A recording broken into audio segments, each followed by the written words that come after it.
Hello class ninth, welcome to Zenith Guru. मैं हूं निकी पंडित और आज हम कर रहे हैं सब्जेक्टिव क्वेश्चंस। देखो, बहुत सारे हमने ऑब्जेक्टिव क्वेश्चंस की प्रैक्टिस कर ली है, बट ऑल यू नो कि एग्जाम में सब्जेक्टिव क्वेश्चन भी आते हैं और काफ़ी ज़्यादा आते हैं। ठीक है, तो आज हम फर्स्ट चैप्टर यानी कि मैटर इन आवर सराउंडिंग की करने वाले हैं कुछ questions, short question answer and एक आध लॉन्ग क्वेश्चन आंसर भी हम कर लेंगे। ओके, सो आई होप कि आप सबको मेरी वॉइस आ रही होगी। Let's start today's class. तो चैप्टर वाइज क्वेश्चन है। सबसे पहला question matter in our surrounding से है। We can get the smell of perfume sitting several metres away, why? हमें बहुत दूर से परफ्यूम की खुशबू आ जाती है, इसके पीछे का क्या रीजन है? यस, इसके पीछे का क्या रीजन है? क्योंकि जो परफ्यूम है बेसिकली गैस को इतना प्रेशराइज कर दिया जाता है, इतना प्रेशराइज कर दिया जाता है कि वो लिक्विड में कन्वर्ट हो जाता है। और जैसे ही हम उसको स्प्रेड करते हैं तो क्या हो जाएगा, उसकी जो डिफ्यूजन वाली पावर है ना, वो बहुत ज़्यादा हाई होती है, क्योंकि वो गैस में प्रेजेंट होता है। फटाफट से वो गैस में, लिक्विड से गैस में कन्वर्ट हो जाएगा और दूर बैठे इंसान को भी परफ्यूम की खुशबू आ जाएगी। So the concept behind it is diffusion. क्या है इसके पीछे का कॉन्सेप्ट? इसके पीछे का कॉन्सेप्ट है डिफ्यूजन इज वेरी फास्ट। ठीक है, so this is because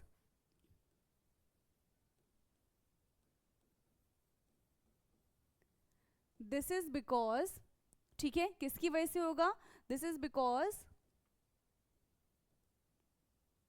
perfumes have diffusion. ठीक है, और perfume diffuse very fast. Perfumes diffuse very fast. ठीक है, परफ्यूम जो है वो बहुत जल्दी डिफ्यूज हो जाएगा and can reach the people and can reach the people sitting several meters away, several meters away। ठीक है, तो यहां पे जो मेन प्रोसेस था दैट इज डिफ्यूजन। क्लियर? चलिए सेकेंड क्वेश्चन की तरफ बढ़ेंगे अब हम। Arrange the following substance in increasing order of their force of attraction between their particles and, ठीक है, तो वाटर, शुगर एंड ऑक्सीजन, इनको हमें इंक्रीजिंग ऑर्डर में लगाना है। ठीक है, फोर्स ऑफ अट्रैक्शन, तो सबसे ज्यादा फोर्स ऑफ अट्रैक्शन होता है वो सॉलिड में होता है, फिर लिक्विड में होता है, फिर गैसेस में होता है ना? तो सबसे ज्यादा यहाँ पे हो जाएगा शुगर का, उससे कम होगा वाटर का, और उससे कम हो जाएगा ऑक्सीजन का। Oxygen is present in gaseous form, water is in liquid form and sugar is in, कौन सी फॉर्म में है शुगर?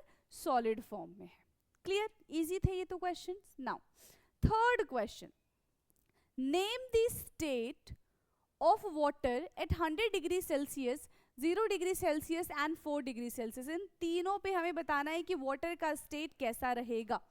तो 100 डिग्री सेल्सियस की अगर हम बात करें, 100 डिग्री सेल्सियस, चलिए फटाफट से बताइए 100 डिग्री सेल्सियस पे क्या होता है? वाटर जो है वो बॉईल होना स्टार्ट हो जाता है कि नहीं है? तो 100 डिग्री सेल्सियस पे ये लिक्विड टू गैसियस फेज में रहेगा। ठीक है, लिक्विड टू गैसियस फेज में रहेगा, हम ये लिख सकते हैं। फिर कह रहे हैं 0 डिग्री में, तो 0 डिग्री में तो ये पूरा सॉलिड फेज में रहेगा एंड 4 डिग्री सेंटीग्रेड में ये लिक्विड के फेज में रहेगा। क्लियर? तो ये है अलग अलग टेम्परेचर पे वाटर की state. Okay, now next question, question number 4, convert the following temperature to Celsius scale. हमें इसको सेल्सियस स्केल में कन्वर्ट करना है। तो कैसे कन्वर्ट करते हैं? बेसिकली सेल्सियस स्केल में। यस, अभी देखो, अगर हमें केल्विन में कन्वर्ट करना हो तो kelvin is equal to 273 plus degree Celsius. अब हमें सेल्सियस में कन्वर्ट करना है तो 273 जो है वो हमें क्या करना पड़ेगा? सब्ट्रैक्ट करना पड़ेगा।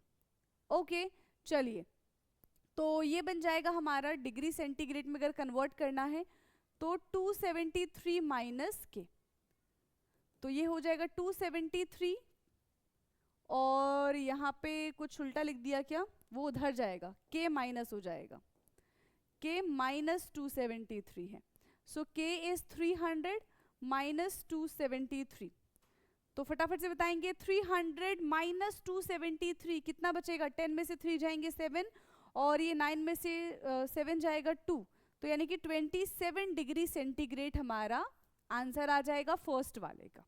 सेकेंड है 573 kelvin, so degree centigrade is equal to kelvin minus 273, so degree centigrade is equal to 573 minus 273, तो इसका आंसर आ जाएगा 300। सो सेकंड का आंसर है 300 एंड फर्स्ट का आंसर है 27 degree centigrade. Clear. Next question की तरफ चलें अब हम। क्वेश्चन नंबर 5, ठीक है। Why do we see water droplets on the outer surface of the glass containing ice cold water. जब भी आप एक ग्लास में ठंडा पानी रखते हो तो आप ये देखोगे कि ग्लास के बाहर हमें ना वाटर की ड्रॉपलेट्स मिल रही है, ऐसा क्यों है, इसके पीछे का क्या रीजन है। देखो हमारे एटमॉस्फेयर में ह्यूमिडिटी है, humidity is just a water vapour we can say. तो होता ये कि जब भी ठंडा पानी आता है, ठीक है, तो वो हमारे आसपास के एटमॉस्फेयर में जो वाटर के मॉलिक्यूल्स प्रेजेंट होते हैं वो उसको कंडेंस्ड कर देता है।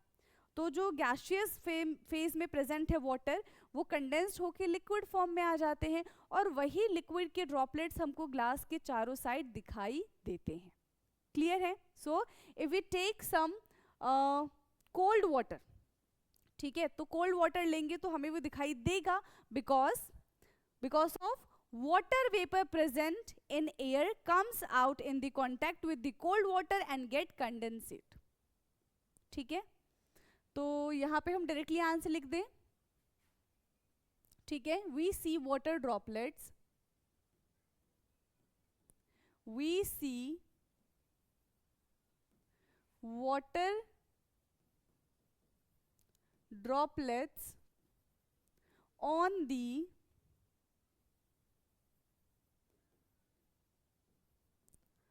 outer surface of a glass containing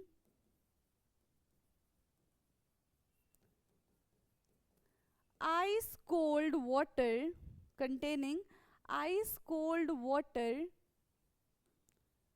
because yes, अभी बताया था रीजन, क्या रीजन है, because water vapour present, because water vapour present in, कहाँ पे वाटर वेपर प्रेजेंट है, वाटर वेपर या फिर वाटर के ड्रॉपलेट्स कहाँ पे प्रेजेंट है, एयर में प्रेजेंट है, present in air.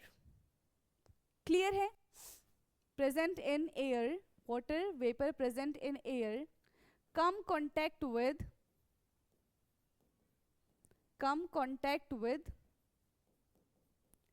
ice cold water। तो वो जो एयर है वो बेचारे आइस कोल्ड वाटर की चपेट में आ जाते हैं, इनकी प्रेजेंस में आ जाते हैं, ठीक है, एंड फिर अपनी एनर्जी को लूज कर देते हैं and convert it into the liquid. समझ में आ रहा है कि नहीं आ रहा है, फटाफट से बताएंगे। Cold water and loss it's energy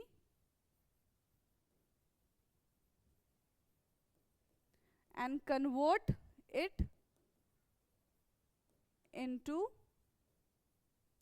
water droplets। ठीक है, किस में कन्वर्ट हो जाएंगे, वाटर ड्रॉपलेट्स में कन्वर्ट हो जाएंगे। Convert it into the water droplets बोल लो या फिर लिक्विड स्टेट बोल लो, ठीक है, वाटर ड्रॉपलेट्स या फिर कन्वर्ट इट इनटू लिक्विड्स लिखेंगे हम, ठीक है। किस में कन्वर्ट हो जाता है, ये लिक्विड में कन्वर्ट हो जाता है ना, और यही हमको वाटर ड्रॉपलेट्स की फॉर्म में नजर आता है, which can be seen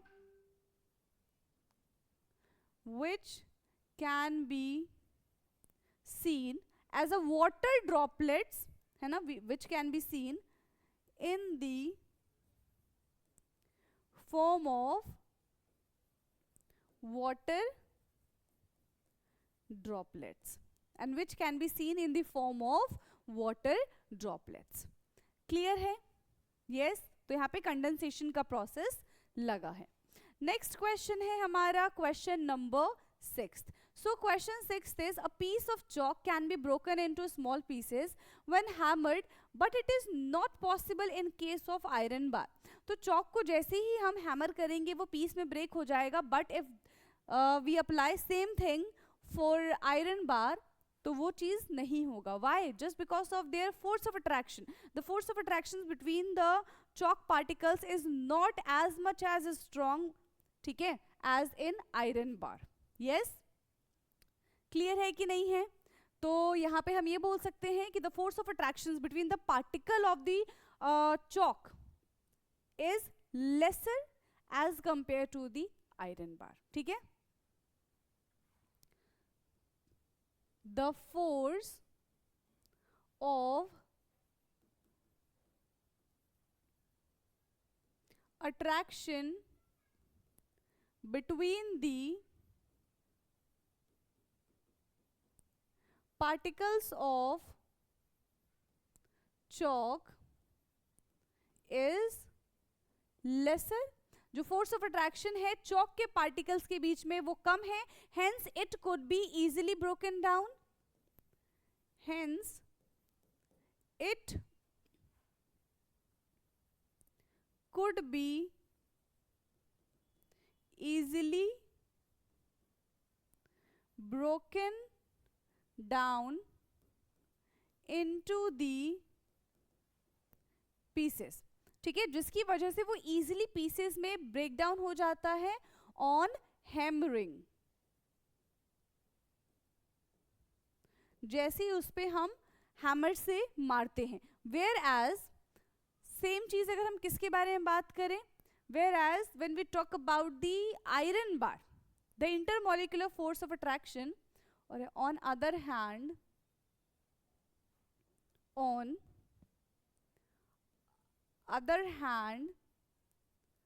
the force of attraction, the force of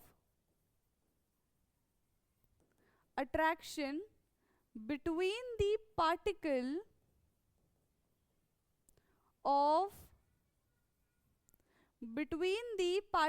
of iron bar. ठीक है, the force of attraction between the particle of the iron bar is more. ठीक है, force of attraction between the iron bar is more. तभी तो क्या होता है, it cannot be broken into a small pieces on hammering, is more. That's why, ठीक है, is more. clear है? That's why they cannot be broken into small pieces on hammering. ठीक है, हैमर करने पे भी ये स्मॉल पीसेस में कन्वर्ट नहीं हो रहे हैं. So this is question number 6. फटाफट से इसको नोट डाउन करेंगे, फिर हम चलेंगे क्वेश्चन नंबर 7 पे. Okay, so write it fast और you can take screenshot. Clear है? इतना समझ में आ गया है? चलिए नेक्स्ट क्वेश्चन है question number 7. Liquids and gases can be compressed, but it is difficult to compress solid. Why? Liquid और gas को हम compress कर सकते हैं because there is intermolecular space between the particles of liquid and gases. But when we talk about the solid, so there is no intermolecular space. तो जब intermolecular space ही नहीं होगा तो उसको हम compress कैसे करेंगे? It is already in rigid form. ठीक है, उसके पार्टिकल्स और ज्यादा पास नहीं आ सकते हैं, तो इस वजह से हम उसको कंप्रेस नहीं कर सकते हैं. ठीक है, so liquids and gases have a intermolecular space, है ना?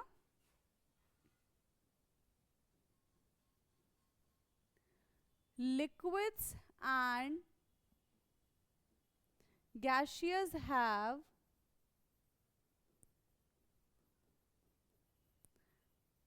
Intermolecular space. ठीक है, लिक्विड और गैसेस के पास क्या प्रेजेंट है? इंटरमोलिकुलर स्पेस प्रेजेंट है. सो ऑन अप्लाइंग प्रेशर, इसी वजह से जैसे ही इस पे प्रेशर अप्लाई होता है, ठीक है, ऑन अप्लाइंग प्रेशर, और एक्सट्रीमली प्रेशर लगाएंगे तो क्या होगा, their molecules can come closer, ठीक है, on applying pressure their molecules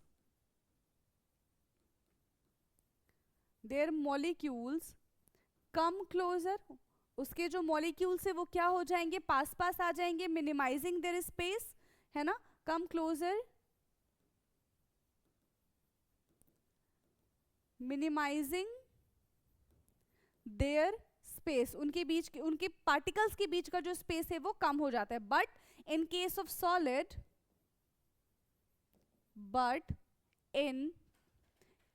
solid, there is no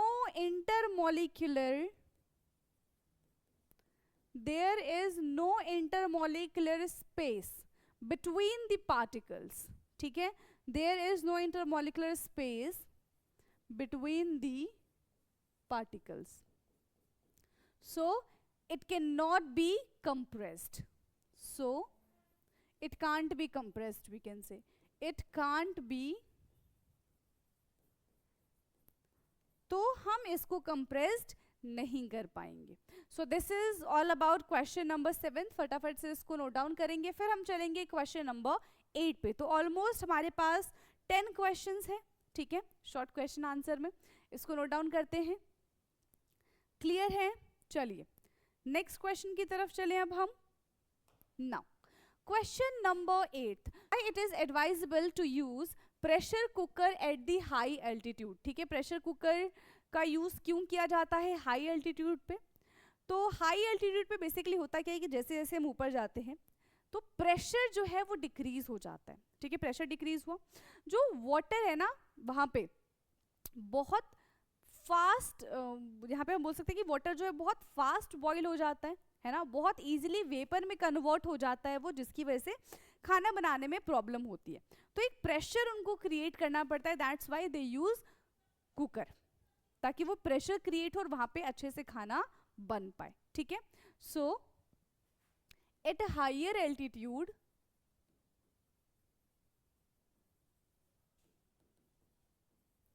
atmospheric pressure is low, atmospheric pressure is low, water boils at, और यहाँ पे क्या होता है जो वाटर है वो क्या करेगा, water boils at very fast and evaporate faster, water boils at very fast rate and evaporate easily and वहां पे इसका evaporation भी बहुत fast हो जाता है, therefore pressure is required to increase the cooking, therefore pressure is required, therefore pressure is required to increase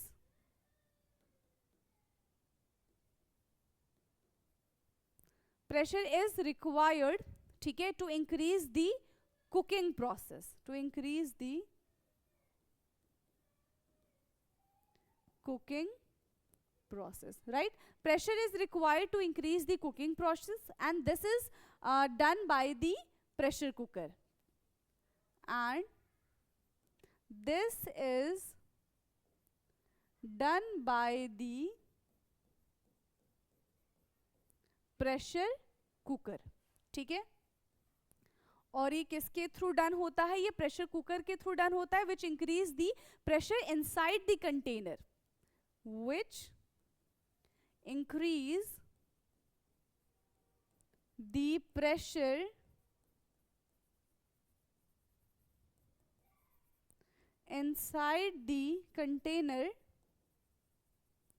ठीक है, वो कंटेनर के अंदर के प्रेशर को बहुत ज्यादा इंक्रीज कर देता है और खाना जल्दी पक जाता है, ठीक है, and कुक्स food faster, and cook food fast है, ठीक है। और खाना यहाँ से कैसे बन जाता है, जल्दी बन जाता है। चलिए, तो ये था हमारा क्वेश्चन नंबर 8। 9th क्वेश्चन की तरफ चलेंगे। 2 cubes of the ice are pressed hard between the two palm of and after releasing the pressure the cube join together. Why? अच्छा, तो 2 आइस क्यूब ले लो, उसको अपने पाम से बहुत ऐसे प्रेस कर दो और फिर कुछ टाइम के बाद क्या होगा, वो आपस में चिपक जाएंगे। ऐसा क्यों है, इसके पीछे का क्या रीजन है, क्या आंसर देंगे हम इसका? यस यस, क्या रीजन हो सकता है? देखो, 2 आइस क्यूब को जैसे ही हमने प्रेस किया, हम क्या कर रहे हैं, इसका जो टेम्परेचर है ना, प्रेशर अप्लाई कर रहे हैं, इसका टेम्परेचर इंक्रीज हो रहा है। जैसे इसका टेम्परेचर इंक्रीज होगा तो ये मेल्ट होना स्टार्ट हो जाएंगे। जब ये मेल्ट होना स्टार्ट हो जाएंगे, हल्का हल्का पानी में कन्वर्ट होंगे। जैसे ही हमने यहाँ से हाथ हटाया, फिर से इसका टेम्परेचर कम हुआ तो फिर से फ्रीज होना स्टार्ट हो जाएंगे। तो इस वजह से वो आपस में क्या होते हैं, चिपक जाते हैं। दिस इज द रीजन, ठीक है। So pressure is directly proportional to the temperature. जितना प्रेशर देंगे उतना टेम्परेचर बढ़ेगा, है ना। Pressure is directly proportional, pressure is directly proportional to the temperature. Okay, pressure is directly proportional to the temperature. When we apply pressure, when we apply pressure, तो जब हम ice cube पे pressure apply करेंगे, ठीक है, temperature increases. When we apply pressure, temperature increases, तो temperature भी यहाँ पे ऑटोमेटिकली इंक्रीज हो जाएगा। तो यहाँ पे हम क्या बोल सकते हैं, the ice, then the ice जो कि हमारे पाम के कांटेक्ट में था, टर्न स्टार्ट मेल्टिंग, ठीक है, ice, then the ice start melt. Ice जो है वो मेल्ट करना स्टार्ट कर देगा and it turn into water, and it turn in water. Melt होना स्टार्ट हो गया, वाटर में कन्वर्ट हो रहा है। When pressure is removed, temperature decrease. When pressure is removed, तो टेम्परेचर डिक्रीज, ठीक है। इस तरीके से मैं लिख रही हूँ, टेम्परेचर क्या हो जाएगा, डिक्रीज हो जाएगा। अगेन यहाँ पे जो आइस है वो फ्रीज होना शुरू हो जाएगा, ठीक है, and melted ice again freeze, melted ice again freeze, और जिसकी वजह से जो क्यूब है वो एक साथ जुड़ जाएंगे, hence cube join together, hence cube join together, ठीक है। जो क्यूब्स थे वो आपस में चिपक जाएंगे। तो ये था हमारा क्वेश्चन नंबर 9। फटाफट से इसको करेंगे नोट डाउन, फिर हम चलेंगे 10th क्वेश्चन पे, जो कि शॉर्ट क्वेश्चन आंसर का लास्ट क्वेश्चन है। ओके, चलिए। So why does the temperature remain constant during the change of state of any substance? तो एक स्टेट से जब हम दूसरे स्टेट में जाते हैं तो वहां पे टेम्परेचर का चेंज नहीं होता, बिकॉज जो हम एनर्जी देते हैं, ठीक है, वो बॉन्ड को ब्रेक करने के लिए देते हैं, ठीक है। So on increasing the temperature on solids, तो वहां पे क्या होगा, the kinetic energy of the particle increase, है ना। काइनेटिक एनर्जी जो पार्टिकल्स की है वो इंक्रीज हो जाएगी, और वो बॉन्ड जो है, जो पुराना वाला बॉन्ड है, उसको तोड़ने में काम करेगा, ना कि उसके टेम्परेचर को एनहांस करने में काम करेगा, ठीक है। क्लियर है? On increasing the temperature, on increasing the temperature, जैसे ही हम इसमें टेम्परेचर इंक्रीज करेंगे, the kinetic energy of the particle increase, the kinetic energy of particles increase, ठीक है। On increasing the temperature, the kinetic energy of the particle increase, which is used to change the state, which is used to change the state which is used to change the state as it overcome the force of attractions between the particles, है ना, as it overcome the force of attraction, force of attraction between the particle, जो already exist कर रहा है उन particles को ये क्या करते हैं, ओवरकम कर देते हैं जो एनर्जी हम दे रहे हैं, ठीक है. Therefore temperature remain constant during the change of state, ठीक है. Therefore temperature remain constant, remain constant during the state change, during the state change. तो इसको करेंगे फटाफट से नोट डाउन, फिर हम चलते हैं लॉन्ग क्वेश्चन आंसर पे. So write it down fast.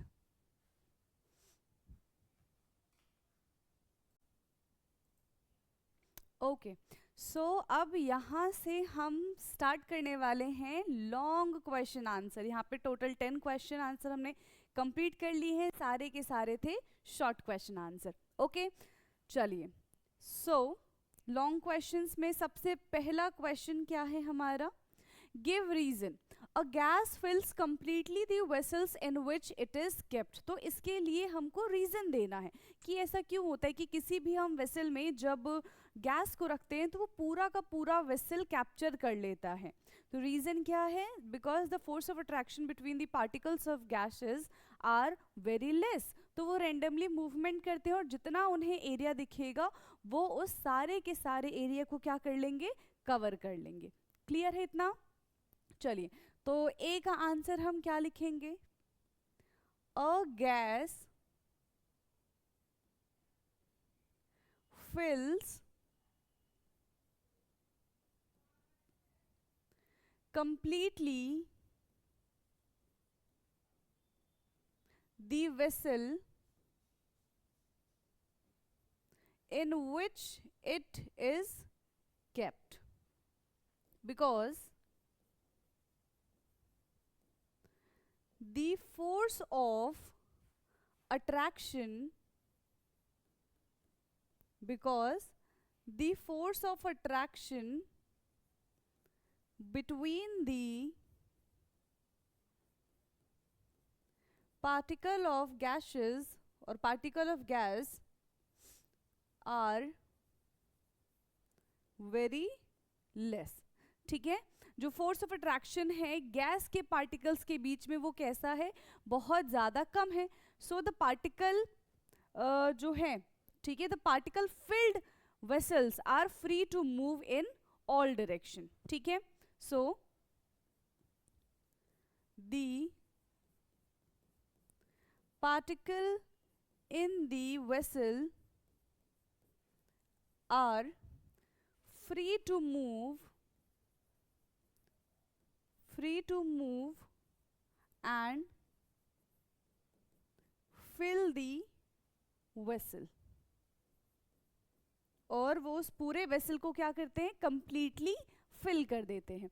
सो ये है हमारा जो ए पार्ट था. ठीक है, लॉन्ग क्वेश्चन का ए पार्ट हमने यहाँ पे कंप्लीट किया है. अब बात करते हैं हम बी पार्ट की. बी पार्ट है यहाँ पे, a gas exert pressure on the wall of the container. जो गैस है, जिस भी कंटेनर में उस गैस को रखा जाता है वो उस पर प्रेशर क्रिएट करता है. अगेन इसका रीजन क्या हो जाएगा, because the force of attraction, ठीक है, because of the force of attraction and particle of gases are very less, so particles move randomly in all directions. और जब पार्टिकल्स किसी भी डायरेक्शन में रेंडमली मूव करेंगे तो क्या होंगे, वो हिट करेंगे कंटेनर को. ओके, तो क्या हो जाएगा यहाँ पे, the particle of gases, the particle of gaseous have very less force of attraction. The particle of gaseous have very less force of attraction, right? So it shows random movement and hit the container in which it is kept. ठीक है, जिस भी container में इसको रखा जाता है वो क्या करता है, उसको कंटिन्यूसली हिट करता है and in which it is kept and exert pressure. ठीक है, एंड एक्सर्ट प्रेशर, और वो यहां से फिर प्रेशर को क्रिएट करता है. सो ये था हमारा बी पार्ट, इसको फटाफट से नोट डाउन करेंगे, फिर हम चलेंगे सी पार्ट पे. ठीक है, क्लियर है इतना? नाउ सी पार्ट है, wooden table should be called a solid. जो वुडन टेबल है, ठीक है, हम उसको क्या कहेंगे, सॉलिड कहते हैं. क्यों वुडन टेबल को हम सॉलिड क्यों कहते हैं भाई? Because the force of attraction, ठीक है, because the force of attraction between the particles of solid is high. ठीक है, वो बहुत ज्यादा हाई है, सारे के सारे पार्टिकल्स बहुत ज्यादा पास में होते हैं, टाइटली पैक्ड होते हैं. That's why they are called, क्या बोलेंगे, that's why they are called rigid. Rigid वाली चीज थी यहाँ पे सॉलिड. ठीक है, सॉलिड बोलेंगे, और रिजिड भी आप बोल सकते हो. क्लियर है, समझ में आ गया? फिक्स वॉल्यूम होता है, फिक्स शेप है, उसकी फिक्स बाउंड्री होती है. Okay, now see the particle of wooden table is, the particle of wooden table are very close to each other. ठीक है, जो वुडन टेबल के पार्टिकल्स हैं वो एक दूसरे से बहुत पास में रहते हैं. ठीक है, the particles of wooden table are very close to each other. ठीक है, would have very strong force of attraction, would have very strong force of attraction and they have fixed shape and volume. इनकी fix shape होती है, ठीक है, इनकी fix volume होती है. They have fix shape and fix volume, that's why they called as a solid. That's why wooden table called as solid. ठीक है, इसीलिए हम वुडन टेबल को क्या बोलेंगे, सॉलिड बोलेंगे. Okay, now next part is D. We can easily move our hand in air but do not the same through the solid block of the wood. We need a karate expert. तो क्यों ऐसा क्यों है? Because air have a very less force of attraction.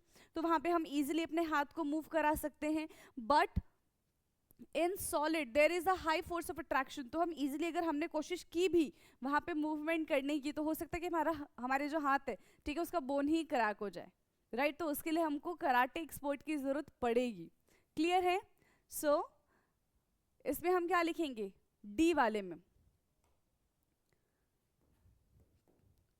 D. दो चीजें दे रखी हैं, पहला हमसे एयर के बारे में पूछा है, दूसरा हमसे सॉलिड के बारे में पूछा है. So the boundaries of air, ठीक है, जो बाउंड्रीज ऑफ एयर होते हैं वो क्वाइट लूज होते हैं. They have a very less force of attraction between the particles. They have a very we can say there have a space between the particles. There is a space between the particles, right? So in gaseous we can easily move our hand because the particle of gas have space between them, space between them. ठीक है, जो gas के particles होते हैं उनके बीच में क्या होता है, स्पेस होता है. ठीक है, but in case of solid, in case of solid, the force of attraction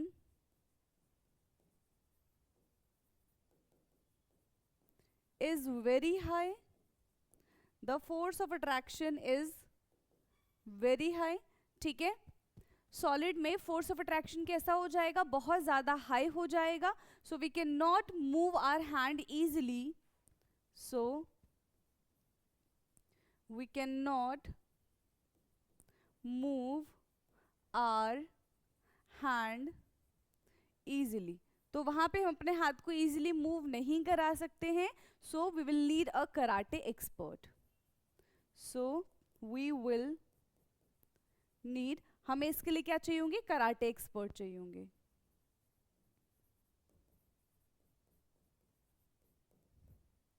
clear है, तो ये है हमारा डी पार्ट. अब हम बात करेंगे ई पार्ट की. So on a hot sunny day why do people sprinkle water on the roof और ओपन ग्राउंड.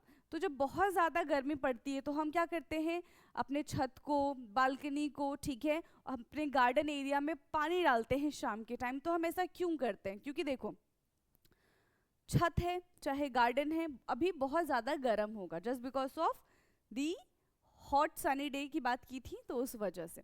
लेकिन जैसे ही हम उससे पानी डालेंगे तो गर्मी की वजह से क्या होगा, वो पानी इवापोरेट हो जाएगा एंड इवापोरेट कॉज कूलिंग, और वहाँ पे हमें ठंडा ठंडा फील होगा. इस वजह से हम गर्मियों के टाइम पे शाम को छत को धोते हैं. क्लियर है. So during a hot sunny day,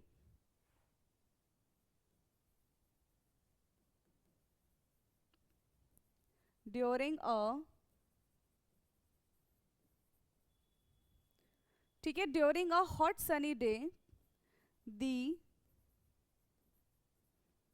surface of roof और ग्राउंड, ठीक है, जहां पे भी हमको पानी डालना है, सरफेस ऑफ रूफ और ground absorb amount of heat, है ना, एब्जॉर्ब अमाउंट ऑफ हीट. ये बहुत सारा हीट एब्जॉर्ब कर लेते हैं दोपहर के टाइम पे जब बहुत ज़्यादा धूप निकलती है तो, है ना. एंड रिमेन्स हॉट,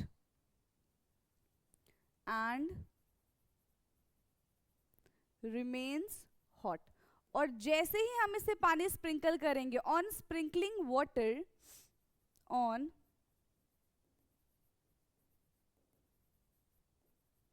जैसे ही हम इस पे क्या करेंगे, पानी छिड़केंगे, on sprinkling water on the surface of the, sprinkling water on the surface, जैसे ही हम इसे पानी छिड़केंगे तो क्या हो जाएगा, ठीक है, जो वाटर है, ठीक है, water absorb large amount of heat from the surface and evaporate, है ना.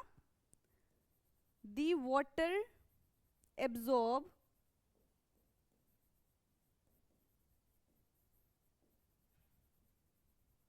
large amount of heat and large amount of heat को ये क्या करेंगे, एब्जॉर्ब कर लेंगे और क्या हो जाएंगे, इवापोरेट हो जाएंगे. ठीक है, and we know evaporate cause cooling effect, and we know evaporate cause cooling effect, और इवापोरेशन जो है वो कूलिंग इफेक्ट कॉज करेगा. क्लियर. तो यहाँ पे हमारा लॉन्ग क्वेश्चन आंसर होता है फिनिश. एक लॉन्ग क्वेश्चन आंसर किया हमने, ठीक है, एक और क्वेश्चन करते हैं. ओके, सो नेक्स्ट क्वेश्चन है हमारा, what is the role of temperature and pressure in the interconversion of state of matter. तो स्टेट ऑफ मैटर यानी कि सॉलिड को लिक्विड में, लिक्विड को गैस में, गैस को वापस से लिक्विड में, लिक्विड को वापस से सॉलिड में कन्वर्ट करने के लिए हमें टेम्परेचर और प्रेशर की रिक्वायरमेंट होती है.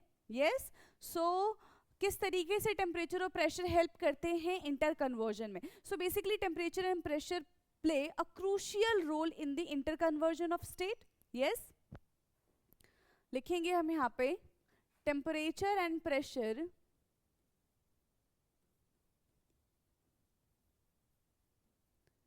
temperature and pressure plays a crucial role in the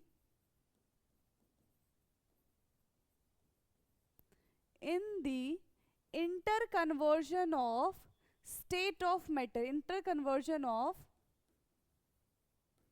state of matter. तो सबसे पहले हम बात करेंगे कि टेम्परेचर कैसे हेल्प करता है, फिर हम बात करेंगे कि प्रेशर कैसे हेल्प करता है. ओके, तो सबसे पहले हम लिखेंगे टेम्परेचर के बारे में.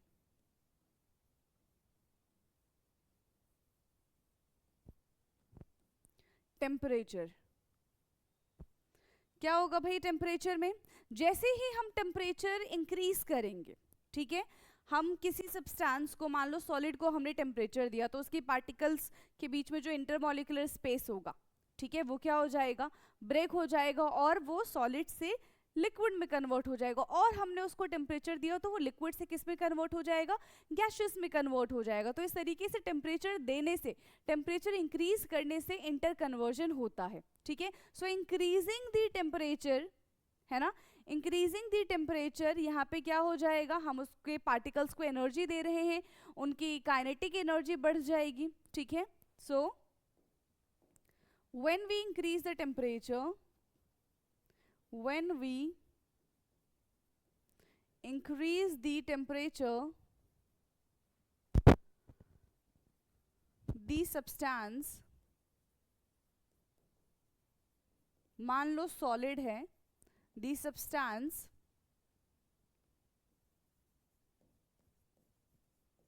absorb that heat, and when we increase the temperature, the substance या फिर the solid absorb the heat, वो उसको absorb कर लेगा, है ना, and absorb that heat, and their particles get kinetic energy, their particles get kinetic energy, और जो सॉलिड के पार्टिकल्स है उसके पास क्या आ जाएगा? काइनेटिक एनर्जी आ जाएगा, है ना. और टेम्परेचर देने से क्या हो जाएगा? इनके बीच में जो इंटरमॉलिक्यूलर फोर्स ऑफ अट्रैक्शन है वो भी चेंज हो जाएगा. So when we increase the temperature, the substance यानी कि solid absorb that heat and their particles get kinetic energy. The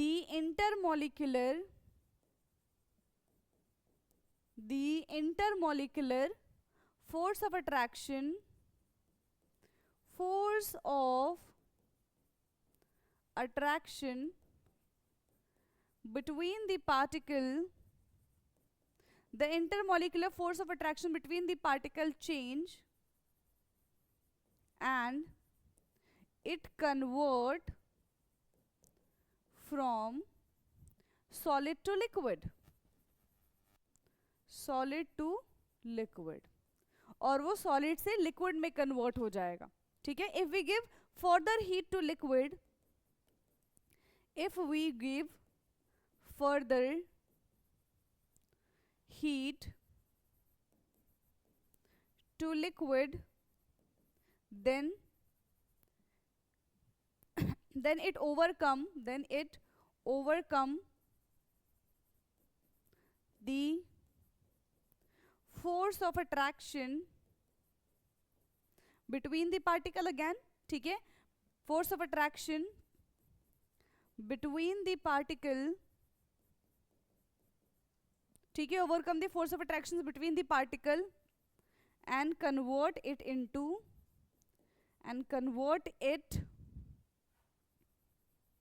into vapor. तो इस तरीके से टेम्परेचर को इंक्रीज करने से solid to liquid and liquid to gas में कन्वर्जन हो जाता है. ठीक है, तो टेम्परेचर हमने देख लिया. अब हम बात करेंगे प्रेशर के बारे में कि प्रेशर चेंज करने से किस तरीके से हमें इंटर कन्वर्जन में चेंज देखने के लिए मिलता है. also pressure.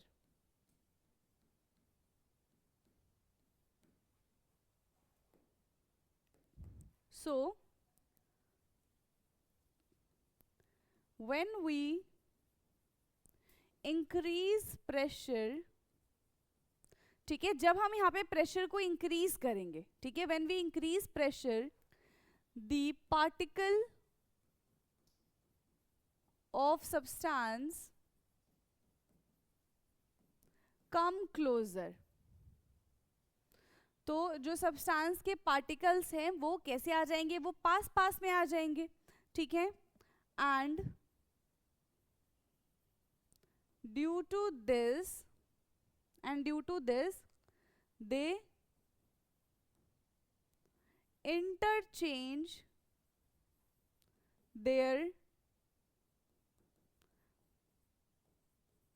they interchange their previous bond and form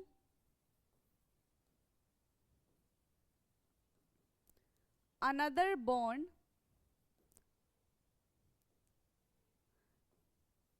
and convert and, ठीक है, इंटरचेंज देयर प्रीवियस बॉन्ड, पुराने बॉन्ड को वो इंटरचेंज करके नए बॉन्ड का फॉर्मेशन करेंगे and convert them from gaseous to liquid